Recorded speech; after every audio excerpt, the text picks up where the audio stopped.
Yu-Gi-Oh! Mint.com is now TradingCardMint.com. Please check out their selection of over 20,000 cards with prices cheaper than TCG Player.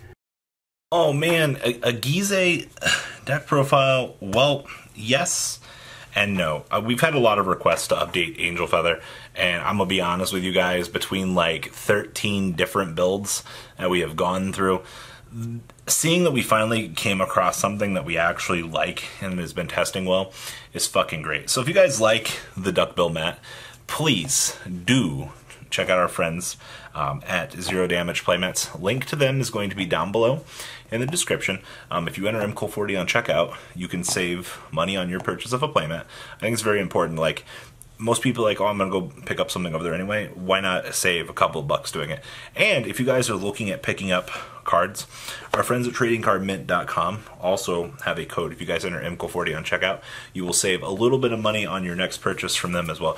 I'm sure a lot of you guys remember Yu-Gi-Oh!Mint.com back in the day being a fantastic store that you could pick up singles from. So I would definitely recommend checking them out. Now, Angel Feather was actually the old best Gyze deck to kind of actually abuse this card for back in the day, and it's actually kind of shocking that the new support kind of put this deck back on the radar per se. The deck is a little bit slower than it actually used to be, and sometimes OTT can do it better, but you do have multiple Gyze decks out there that use the same abusive engine in itself. So yes, our starter is in fact Lord Gyze-sama. Now, for grade 3s, we play 3 copies of No Seal. Each time a No Seal card is put in the damage zone, you can counterblast one added to your hand, and then you put a damage from the top of your deck in the damage zone. It's actually what made this card insane, because it would just continuously sift through those infinite cards. And then choose a card from your hand. When she's placed on Vanguard, you get to go ahead and swap a card from your hand, which is actually pretty fucking stupid. Like, oh man. But yeah, ye old No Seal. I know there are builds that like play more of the new stuff, but like, it's not that great. Now, we do play triple copies of Crimson Impact Metatron. On ride, you do get the gift marker, which is really good. And then you counterblast 2, call a card from your damage zone to rearguard, and this unit will get that fresh 15k. And that's when she's rode upon. And then you can put a card in your damage zone on the bottom of your deck to deal 1 damage to your Vanguard. I don't know how many people actually don't really realize that that's part of this card. Like, that's what makes this card so good. And then, of course, we do play 1 copy of the Solidify Celestial Zachariel. You can actually load this in your damage zone for no reason. And then her continuous Vanguard rearguard for cards put in your damage zone, you get to give everything in the front row 3k. And then if your opponent's Vanguard is grade 3 or greater, and this face card is in your damage zone, you can put the top card of your deck into the damage zone face down, and then you get to ride this card to stand. Actually, if you play against Ezel, and Ezel is bum rushing you down by superior riding, and you for some reason are still at 1, you can load this up in the damage zone and then superior ride it. Actually, probably one of the cool things that this deck actually has going for it in terms of keeping up with speed. I definitely do think that this is a really good engine for the deck. Also, LOL, protect markers. So those are your grade 3s. Still, you're using the No Seal engine as a means to turbo through and make sure that your deck can still do things. Now, onwards to the good stuff. We do play 4 copies of the old No Seal, and this is the one when it's put on rearguard. You get to go ahead and exchange a card from your hand into the damage zone for the free sifting.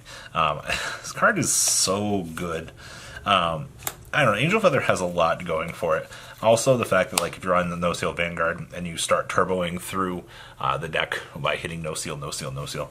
I've seen some 5 No Seal plus plays for 4 counterblasts. Like, it's kind of ridiculous, and this card just literally will help you do that.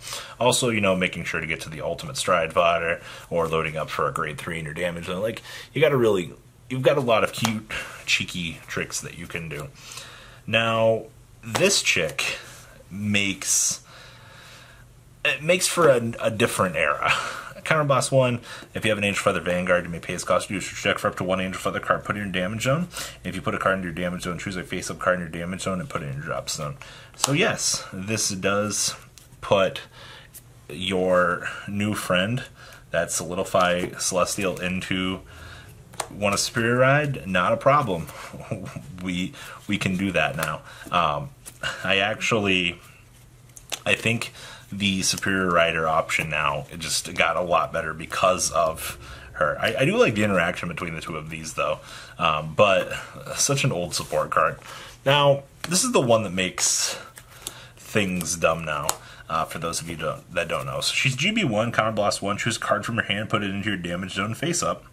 And then when this unit attacks, if this unit is boosted, you may pay its cost, you choose a card from your damage zone and put it in your hand.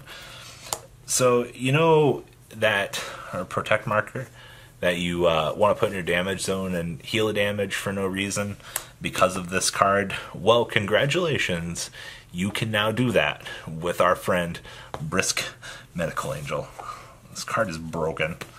Now, grade 1s, we play 4 copies of Heniel, and there's a lot of builds out there that jump back and forth on this, and having Austin was like, I'm glad to have this back in the deck now. Counterblast 1, Soul Blast 1, heal a damage, deal a damage to yourself.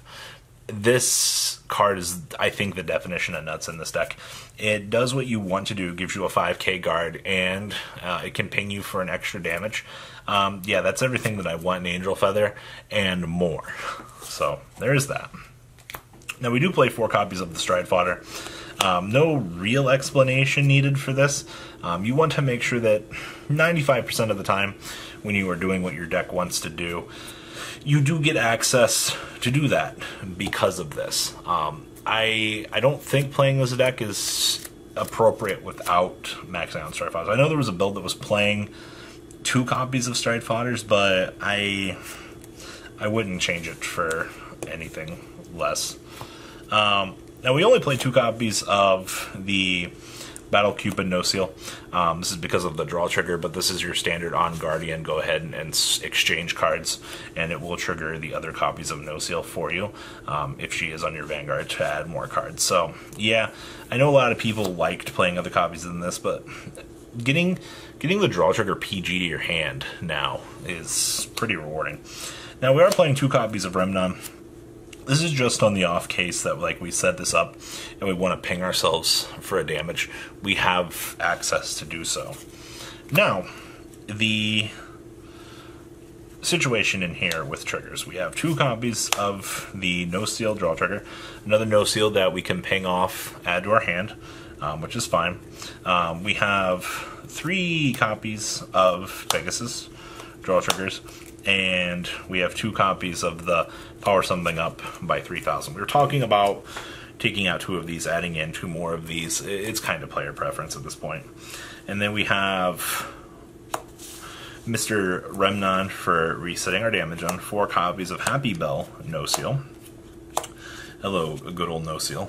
And then we also have 4 of the 20,000 heal triggers. Other heal triggers don't really matter in this deck. You just want to, you know, make sure larger shield value for Gyze turns.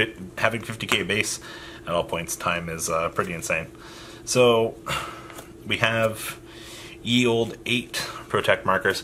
I don't think you're going to have access to these at all points in time, but that's what we're doing. Zerath Dragons, Ultima, Zoa, Drachma, Mr. Dust, and 1 copy of Moegito. Now, we are playing 1 copy of the Holy Seraph and No Seal. This is just in case you want to swap out 2 cards and you don't want to burn your damage dealing Stride right off the bat. It's just another one of those you have the room for it. Take advantage of it. We have 2 copies of the, I want to ping myself for some damage. Don't mind if I do. This is pretty much going to be your first Stride about 95% of the time. And then when we need to start slowing down the game, we got 4 copies of Raphael. Enjoy getting that fresh heal trigger every single turn without the heal trigger. Of course, we have 3 copies of Surreal. Don't mind if I deal myself some damage off of a free G Guardian. Like Counterblast 1, deal damage, don't mind if I do. And then we have 1 copy of the Holy Seraph Braciel, just for larger boosting protection against the opponent's Vanguard. So, this is Hunker Down Gyze, the deck profile. If you guys have any questions, feel free to leave them down below in the comment section. We will try to answer them. Please check out our friends at tradingcardmint.com and at Zero Damage Playmats as well. If you enter IMCO40 on both of those sites on checkout, you will save a little bit of money. And, well, guys, that's all I got for this video. Peace out. That's not all, card fighters. Please subscribe for more Cardfight Vanguard content. Please remember to check out IMCO40 for Yu-Gi-Oh videos, and please check out IMCOgames.com, my store, along with No Limit Gaming and LGTCG.com for all of your guys' trading card game needs as well. Until next time, guys, remember to hit that subscribe button. Later.